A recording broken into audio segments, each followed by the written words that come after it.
Hello friends, welcome to Gyansheel education. तो दोस्तों, इस वीडियो में बहुत ही इंपॉर्टेंट बात आपसे करने वाला हूँ आपकी पढ़ाई से रिलेटेड। एक चीज़ तो हम बात करेंगे आपकी एग्ज़ाम की डेट को लेकर के, क्योंकि मेरे पास में बहुत सारे आप लोगों के मैसेज आ रहे हैं, आपके फ़ोन आते हैं, आप पूछना चाहते हो कि एग्ज़ाम कब से होगी। तो जो करंट सिनेरियो चल रहा है पूरी कंट्री में, पूरे देश में, उसको लेकर के हम बात करेंगे ताकि आपको ये अनुमान लग पाए कि एग्ज़ाम आपकी कब से हो सकती है। और दूसरा, मैं आपको एक बहुत ही अच्छी चीज़ बताने वाला हूँ, बहुत ही इंपॉर्टेंट चीज़ आपकी पढ़ाई से रिलेटेड, जो कि आपको मदद करेगी आपका स्कोर बढ़ाने में। ये तो इशू आप लोग फेस करते होंगे कि आपका मॉक टेस्ट में या प्रैक्टिस सेट्स में स्कोर नहीं आता, तो वो स्कोर बढ़ाना कैसे है, उसका एक बहुत ही बढ़िया रामबाण तरीका है जो शायद आपको अभी तक किसी ने नहीं बताया होगा, और ना ही आपको पता होगा, ना उस बारे में आप सोच रहे होंगे। तो उसके बारे में मैं आपको बताऊंगा। तो एक एक करके हम बात करते हैं। सबसे पहले हम बात करते हैं कि कोविड की सिचुएशन पूरे इंडिया में फिलहाल क्या है।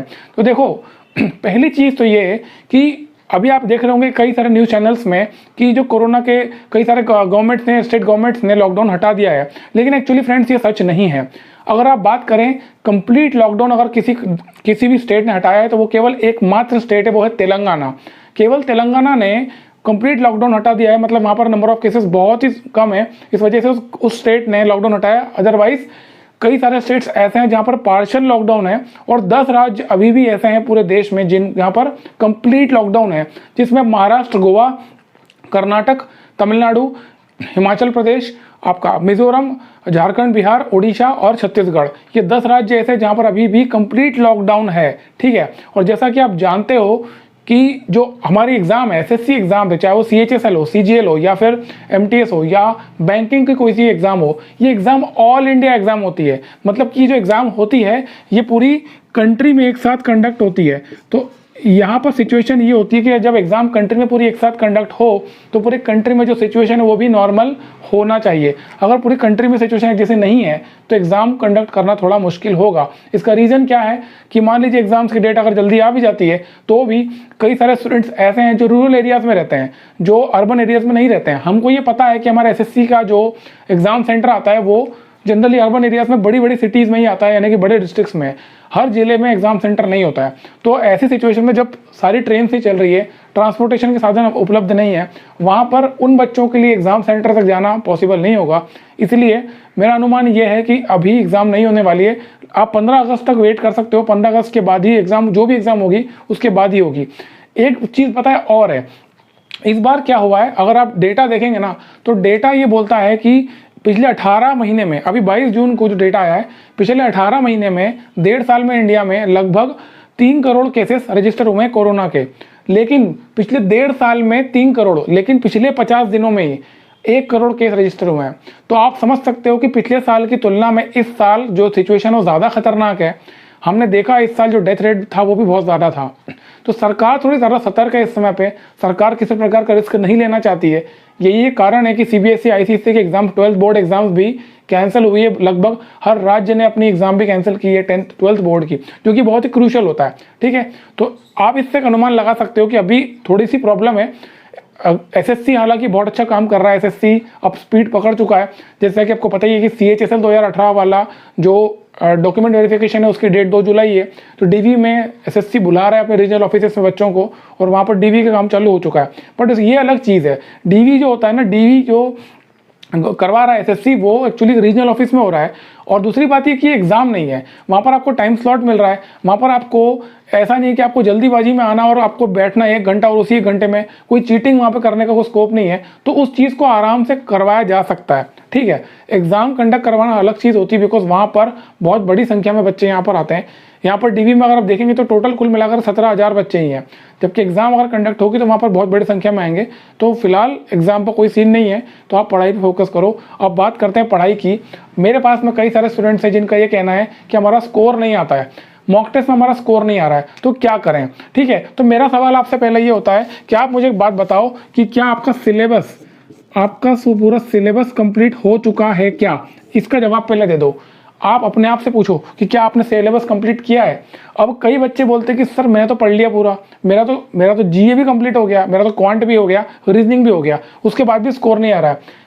एक बात ध्यान रखना, सिलेबस कंप्लीट करने का मतलब ये नहीं होता कि आपने एक एक बार पढ़ लिया है। इसका मतलब ये नहीं है कि आपने किसी मास्टर का कोर्स लिया और वो कोर्स खत्म कर लिया। सिलेबस कंप्लीट करना ये नहीं होता है। सिलेबस कंप्लीट करने का मतलब है कि अगर मान लीजिए मैं मैथ्स की बात करते हैं, एडवांस मैथ्स में से ट्रिग्नोमेट्री, ठीक है, ट्रिग्नोमेट्री आपने कंप्लीट कर लिया, तो ट्रिग्नोमेट्री का कोई भी सवाल आपके सामने आता है तो आप उसको सॉल्व करने की हालत में हो।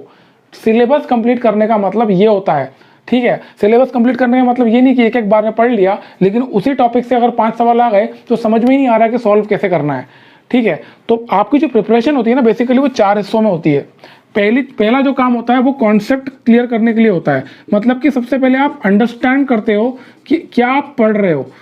सबसे इंपॉर्टेंट चीज़ है, शुरुआत यहीं से होती है किसी भी चीज़ की। सबसे पहले आप समझोगे कि आपने क्या पढ़ा है, उसके बाद आता है इसी के टाइप वाइज क्वेश्चंस, और ये बहुत ही क्रूशियल पार्ट होता है, टाइप वाइज क्वेश्चन सॉल्व करना। आपने प्रॉफिट एंड लॉस पढ़ा, प्रॉफिट एंड लॉस आपने पूरा पढ़ लिया, अच्छी बात है, लेकिन क्या आपने उसके टाइप वाइज क्वेश्चन लगाए, मतलब कि प्रॉफिट एंड लॉस के ही लगभग 250 से 300 सवाल आप कंटिन्यूसली लगाओ। तो ऐसी जो भी बुक आपके पास में है, चाहे आपके पास में किरण की है या राकेश यादव की है, सारी बुक्स अच्छी जिसमें टाइप वाइज क्वेश्चन मिलेंगे, वो बहुत इंपॉर्टेंट होते हैं। इसके बाद आता है आपका एक्यूरेसी वाला पार्ट, ठीक है। एक्यूरेसी में क्या होता है, आपने टाइप वाइज क्वेश्चन तो लगाए, बहुत सारे लगा के देख लिए, लेकिन कई सारे क्वेश्चन गलत भी हुए होंगे, कई सारी आपने कैलकुलेशन मिस्टेक्स की होगी, तो आप यहाँ पर एक्यूरेसी पे फोकस नहीं कर रहे थे, आप यहाँ पर केवल इस कॉन्सेप्ट को अपने अंदर कंसोलिडेट कर रहे थे। जो कॉन्सेप्ट आपने पढ़ लिया है, जो एक बार आपने समझ लिया है, उस कॉन्सेप्ट को अपने दिमाग में घुसाने की कोशिश कर रहे थे इसके माध्यम से, लेकिन यहाँ पर एक्यूरेसी पे आप फोकस नहीं कर रहे थे, आप एक्यूरेसी पे अलग से काम करोगे। इसके लिए क्या करना होगा, आपको ये माइंडसेट बनाना पड़ेगा। जब भी आप बैठोगे, लगाओगे तो आप टाइप वाइज क्वेश्चन ही, लेकिन जब आप बैठोगे ना, तब आप ये डिसाइड करके बैठोगे कि जो भी क्वेश्चन आप सॉल्व कर रहे हो, आप गलत सॉल्व नहीं करोगे। क्वेश्चन तो आप सॉल्व कर ही लोगे, बिकॉज इतना 2 स्टेप आपने कर ही लिया है, तो आप सही सॉल्व करोगे। हर क्वेश्चन को सही सॉल्व करना, ये एक हैबिट आप डेवलप करोगे, ठीक है। ये हैबिट जब डेवलप हो जाती है ना, तब ये पॉसिबिलिटी होती है कि आप अनजाने में भी क्वेश्चन गलत नहीं करोगे, आप ना चाहते हुए भी क्वेश्चन सही करोगे, ठीक है। तो ये हैबिट डेवलप करना बहुत इंपॉर्टेंट होता है, इसके ऊपर कोई काम नहीं करता है। मैंने देखा है सबको हाई होती है, सबको जल्दी होती है मॉक टेस्ट लगाने की।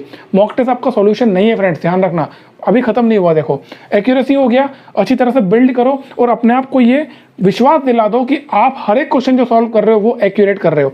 इसके बाद नंबर आता है आपका स्पीड डेवलप करने का। हमने क्या किया, कॉन्सेप्ट क्लियर कर लिया पूरा, उसी कॉन्सेप्ट के टाइप वाइज से क्वेश्चन लगा लिए। उसके बाद हमने एक्यूरेसी पे काम किया, मतलब कि हमने ये तय किया कि हर क्वेश्चन को सही सॉल्व करना है। और उसके बाद आती है स्पीड। जब आपने हर क्वेश्चन को सही सॉल्व कर रहे हो ना, उसके बाद आप डेवलप करो अपनी स्पीड को।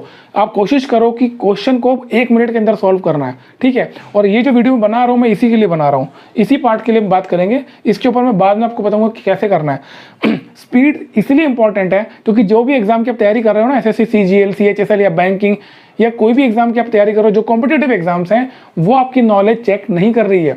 वो ये नहीं जानना चाहते कि आपको कौन सी चीज़ आती है, कौन सी नहीं आती है। वो ये जानना चाहते हैं कि जो आपसे पूछा जा रहा है उसको आप सीमित समय में सॉल्व कर पाते हो या नहीं कर पाते हो, वो ज़्यादा इंपॉर्टेंट है। तो स्पीड का सबसे ज़्यादा इंपॉर्टेंस है। आपको 60 मिनट में 100 सवाल सॉल्व करना है, 60 से आपको 61वां मिनट नहीं मिलने वाला है, ठीक है।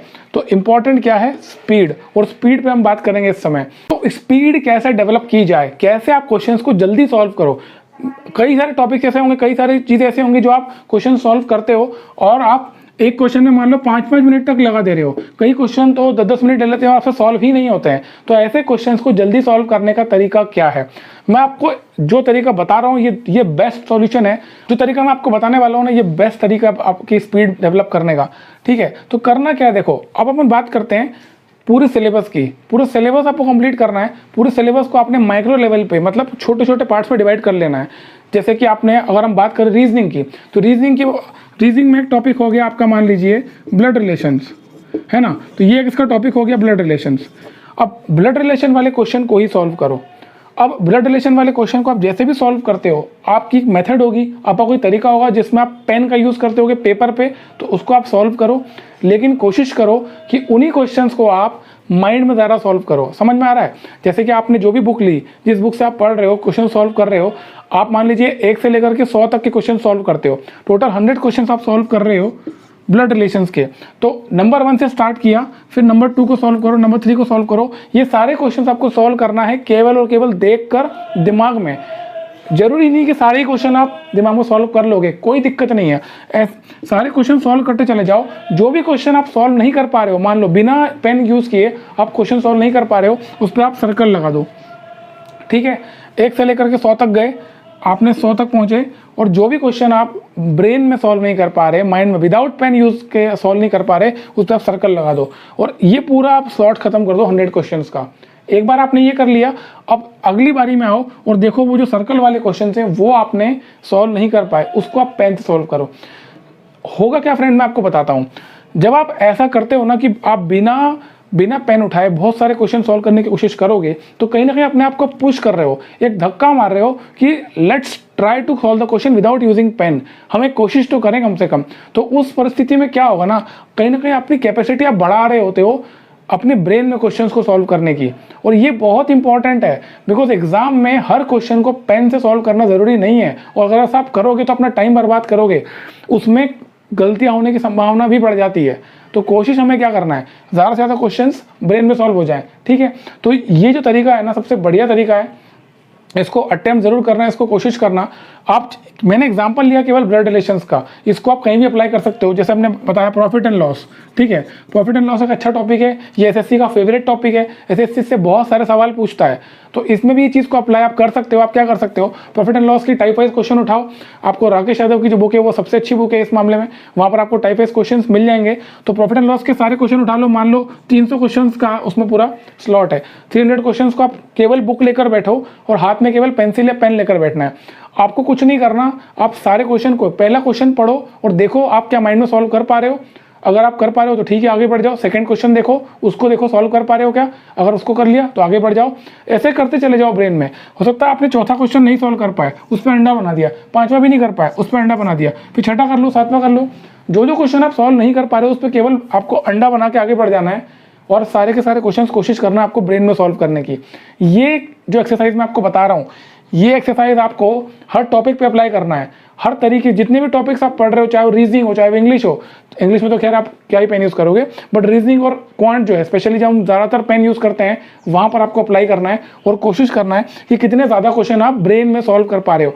यहाँ से आपकी स्पीड डेवलप होती है। स्पीड में क्वेश्चन सॉल्व करने का मतलब ये बिल्कुल नहीं है कि पेन से आप फटाफट चला रहे हो, तेजी से आप पेन चलाते हो, ये स्पीड नहीं होता है। स्पीड वो होती है जब क्वेश्चन की, मान लीजिए कोई क्वेश्चन हम सॉल्व करते हैं, 1 2 3 4 5 स्टेप में सॉल्व कर रहे हैं, तो 5 में से जो 3 स्टेप शुरू किए हैं वो हमने माइंड में ही कर लिए, उसके लिए मैं पेन उठाना ही नहीं पड़ा। इसको बोलते हैं स्पीड, और ये हैबिट होती है, ये एक आदत होती है, इसको बिना प्रैक्टिस किए आप नहीं कर सकते। और प्रैक्टिस करने का सबसे बढ़िया तरीका मैंने बता दिया, इस प्रकार से करो कि टॉपिक उठाया, टाइप वाइज क्वेश्चन उठाओ और ब्रेन में सॉल्व करते चले जाओ। इसका एक बहुत बड़ा बेनिफिट पता है आपको क्या मिलेगा, आपकी जो इमेजिनेशन पावर है, विजुअलाइज करने की पावर है, वो बढ़ती चली जाएगी हर बार, बिकॉज आप अपने आप को पुश कर रहे हो, अपने आप को आप धक्का दे रहे हो कि कोशिश करो कि इस क्वेश्चन को बिना पेन किए यूज किए सॉल्व किया जाए। ठीक है, मैं ये नहीं कह रहा हूँ कि हर सवाल को आप इस तरीके से सॉल्व कर सकते हो, ये पॉसिबल नहीं है।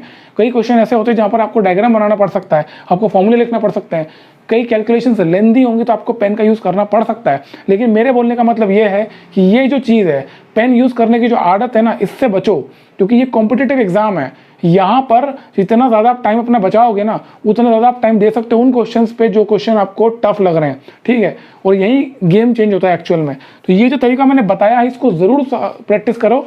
अभी आपको एक टास्क दे रहा हूँ, अभी आप क्या करोगे, आपके पास में जो भी आपको टॉपिक लगता है, आपको आता है, जिसका आपने कॉन्सेप्ट क्लियर कर लिया है, उस टॉपिक के आप टाइप वाइज क्वेश्चन के सेट निकालो और कहीं भी एक कोने में जाकर आप बैठ जाओ आराम से, और बैठ करके कोशिश करो उन क्वेश्चंस को बिना पेन उठाए सॉल्व करने की। इस तरीके से जो भी क्वेश्चन आप सॉल्व करते जा रहे हो ठीक है, और जो नहीं हुआ उस पर अंडा बना दो। अंडा बनाने से क्या होगा, आपको ये पता चल जाएगा कि ये वाला क्वेश्चन थोड़ा सा लेंदी था, हम नहीं कर पाए, उसको फिर अगले राउंड में आपके सॉल्व करना। ठीक है, तो उम्मीद करता हूँ ये टेक्निक आपको अच्छी लगी होगी, फ्रूटफुल लगी होगी, और ये बहुत हेल्पफुल है और ये बहुत इंपॉर्टेंट भी है।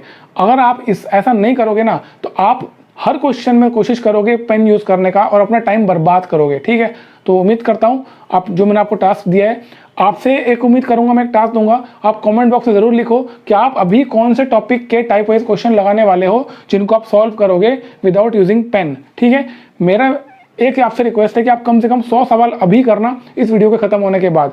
आज की तारीख में कम से कम 100 सवाल करके देखो, आपको खुद को उसका बेनिफिट मालूम पड़ेगा कि टाइप वाइज क्वेश्चंस को जब आप ब्रेन में सॉल्व करने की कोशिश करते हो तो आपका ब्रेन कैसे उसको प्रोसेस करता है और कैसे आपको कॉन्सेप्ट जल्दी आपको समझ में आने लग जाता है और कैसे आपका टाइम बचता है। ठीक है, तो उम्मीद करता हूँ वीडियो आपको अच्छा लगा होगा।